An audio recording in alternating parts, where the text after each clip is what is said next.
Assalamualaikum warahmatullahi wabarakatuh. Selamat datang di channel D183. Selamat pagi. Apa kabar teman-teman semua? Semoga kalian selalu dalam keadaan sehat walafiat.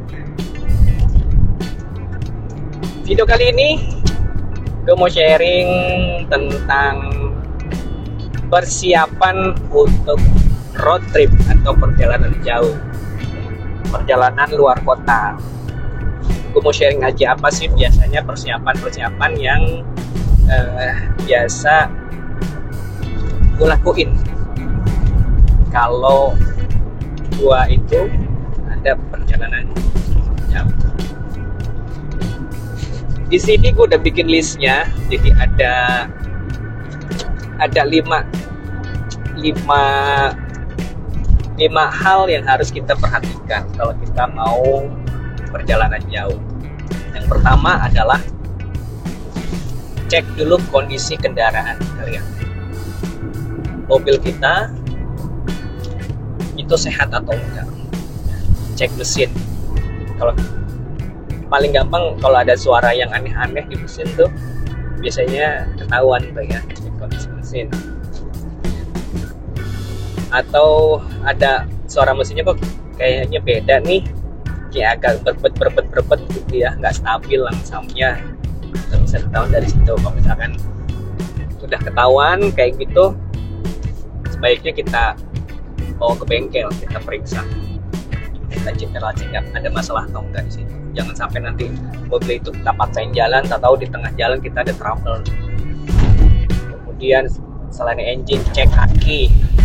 Kalau aki kan biasanya ada indikatornya tuh ya, ada biru, ada merah, atau ada putih. Kalau biru kan berarti masih bagus, kalau merah kurang setrum, kalau putih kan habis. Harus biru. Cek indikator aki, jangan sampai nanti akinya soak, mobilnya nggak bisa di start. Cek indikator aki. Kemudian cek radiatornya bermasalah atau enggak, radiatornya bocor atau enggak, radiatornya mampet atau enggak. Kalau kita yakin radiatornya itu baik-baik aja, oke. Biasanya kalau maintenance radiator itu kan setahun sekali. Kalau gue sih 6 bulan pertama itu diporok, dikuras semua, dibersihin radiatornya. 6 bulan kedua ganti, kuras air. Kalau gue pakai coolant, dari coolant semua dikuras, ganti pakai coolant yang baru.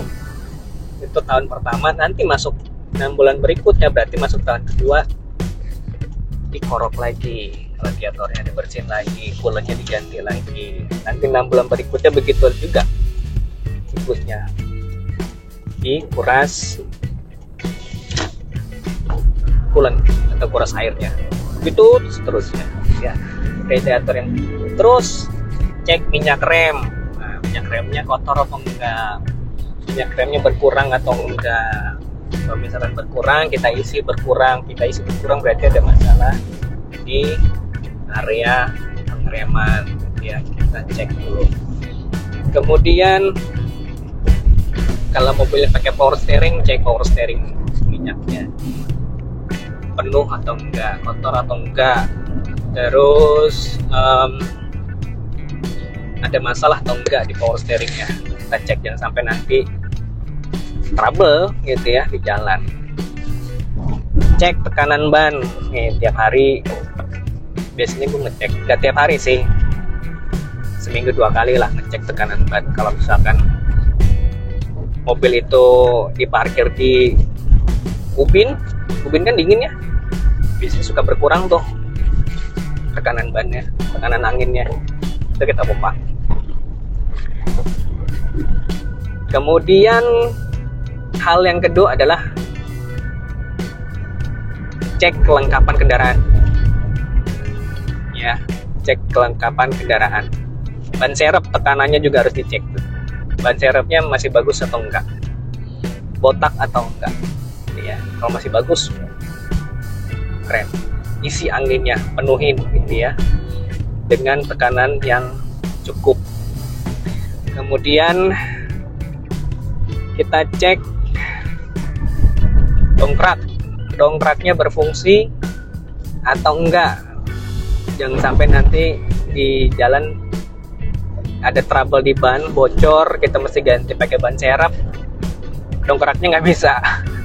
Ya, dongkrak biasanya kalau dongkrak yang scissor, yang naik turun, kita engkol, biasanya dratnya itu suka ada yang bengkok tuh, miring. Nah kalau biasanya kalau dratnya agak miring gitu, itu agak susah naiknya. Ini kita ganti ya. Kemudian kita cek kunci rodanya selek atau enggak, lengkap atau enggak. Yang enak sih kita pakai kunci roda yang palang 4, jadi fleksibel lah, kan banyak ukuran di situ ya, ada ukuran dari 17 sampai ukuran 23. Kemudian siapin kunci-kunci sederhana, kunci pas, kunci 10, kunci ring, obeng, tang, segala macem gitu ya. Terus kalau gua ini suka bawa tire inflator, jadi pompa ban yang kecil tuh. Nah itu suka siapin itu, dan itu pasti butuh gitu. Untuk setiap perjalanan darurat kita bisa isi langsung isi angin kalau kurang angin, tanpa harus nyari dulu tambal ban yang di pinggir jalan gitu ya, atau nyari pom bensin yang ada sedia untuk tekanan angin. Nah, kita bisa pakai itu. Anytime kita butuh tekanan angin, kita bisa langsung isi ya. Terus bawa kunci serep.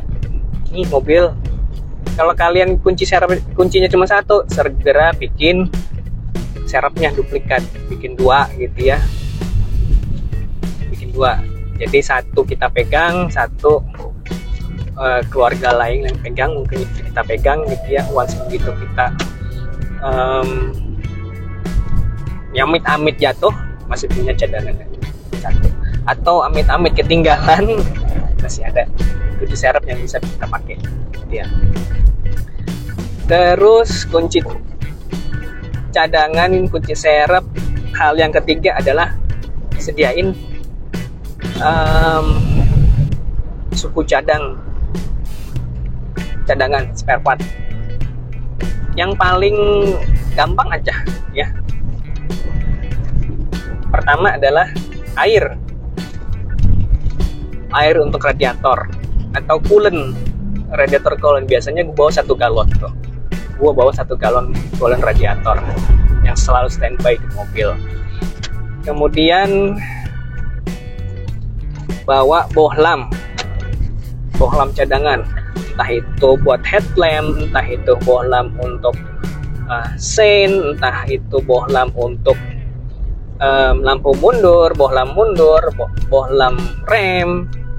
Itu bawa minimal 1 aja. Bawa bohlam cadangan yang once begitu putus, mati, apalagi untuk yang headlamp depan itu kita langsung bisa ganti cadang, langsung bisa diganti gitu ya. Jadi lampunya itu nggak picek. Terus cadangan sikring bawa lagi. Pengalaman gua itu begitu, cadangan sikring waktu itu jalan ke Subang, area Subang, dari Subang ke arah Bandung. Sikring headlamp yang sebelah kanan itu putus, sikringnya putus, jadi lampunya redup. Nah itu nggak tuh, kirain lampunya putus, dan ternyata pas dicek sikringnya. Nah langsung, kalau kita punya sikring cadangan itu, entah itu sikring di ruang mesin, di engine bay, entah itu sikring yang ada di dalam sini nih, di bawah dashboard ya, dekat kaki kita, itu kita siapin tuh berapa ampere aja, modalnya kayak gimana, kita siapin aja. Murah kok sikring cadangan itu, nggak mahal-mahal amat gitu ya, paling berapa gitu ya, teman-teman bisa dapetin di online, cek aja harganya berapa gitu ya. Ada dimulai 10, ke siapa nih, 10, 15, 20, 25 tuh biasanya Sikring yang begitu. Banyaklah pengalaman gue yang berhubungan sama sikring. Ada yang pernah sikring fan putus, jadi fannya nggak jalan, nggak muter. Itu pernah kejadian di Xenia, fannya nggak putus, sikringnya putus, nggak muter, jadi mobilnya overheat ya. Kemudian yang keempat adalah hal yang keempat ini biasa gue lakuin, dan ini butuh sedikit effort sih. Kalau gue biasanya punya daftar rest area nih. Jadi gue browsing, buka di Google Map, buka di komputer, gue bikin nih browsing daftar rest area mana aja yang punya. Pertama SPBU udah pasti ya. Kedua, kalau ada SPBU pasti kan ada toilet ya. Terus ada masjid buat kita sholat atau istirahat sejenak tuh enak banget tuh, berfungsi banget, berguna banget.